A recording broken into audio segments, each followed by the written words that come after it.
Have you ever wondered what really happens behind the scenes in OTC over-the-counter trading? Why are so many traders drawn to it? Is it the promise of higher payouts or something else? When you trade OTC, you're not dealing with the usual market conditions. So what's the catch? How does the market behave when it's outside the typical exchange framework? And most importantly, can you trust the signals, or is it all just a game of chance? Today, I'm diving into OTC trades. Watch closely, because I'll show you how to navigate this high-stakes game where the rules are always shifting. Let's get started with today's trading. Today I'm trading on OTC market, meaning that all currency pairs have the OTC status, which offers high payout percentages across each pair. This is a great opportunity for me to earn a higher profit with the same number of trades, and I always take advantage of this, especially by practicing on OTC quotes. When trading on the OTC market, I always focus on analyzing the trend and opening trades in the direction of the trend based on how the price behaves within it. For today, I've selected a simple indicator setup, the super trend with default settings, a fractal with a period of 5, and the momentum oscillator with a period of 15. Let's start with a $100 trade.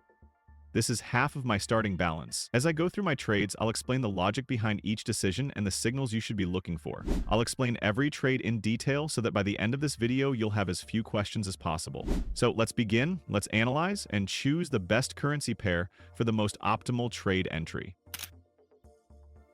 Let's open the first position for a buy in the direction of the current trend.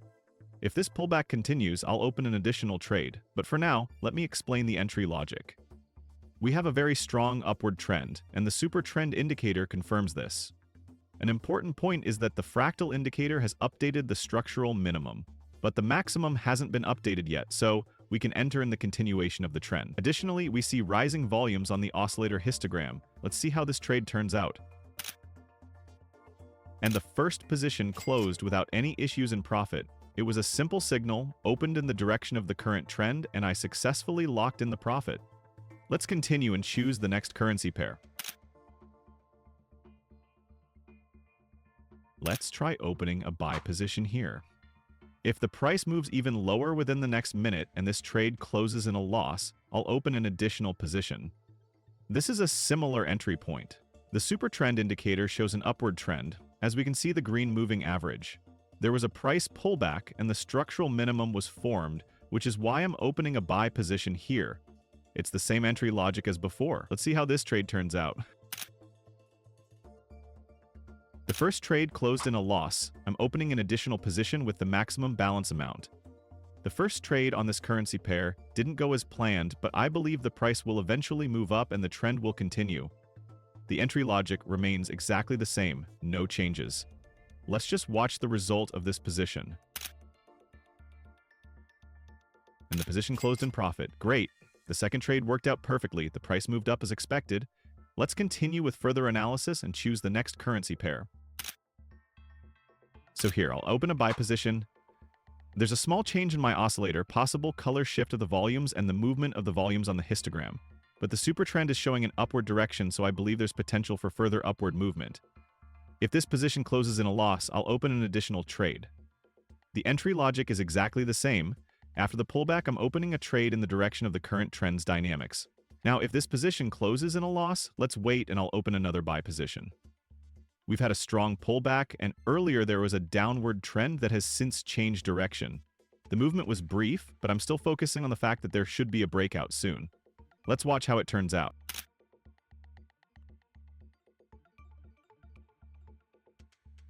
And the second position also closed in profit. Great!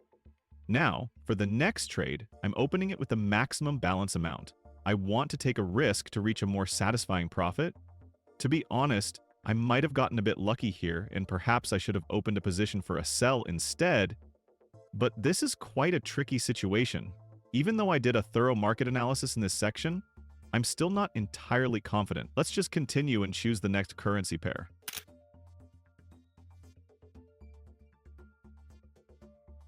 Let's open a buy position here. I'll keep repeating it, but the entry logic remains exactly the same. Let's highlight the working area, and first of all, the super trend indicator shows an upward trend. There was a pullback and a structural minimum formed. Now, the structural maximum should be updated, but it hasn't yet, so we can open a buy position. I'm also noticing changes in volume direction on the oscillator histogram. That's why I'm opening a buy position. Let's watch the result.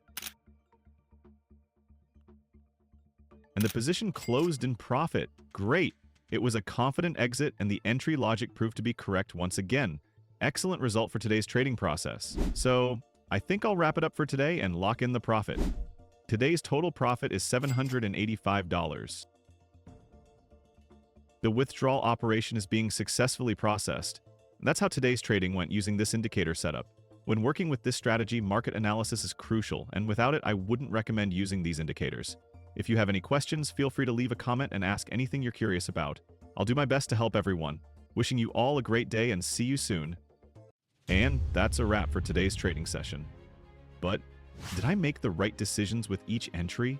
Could I have taken even more profit from the market? How do you think the next trade will turn out if I follow this strategy again?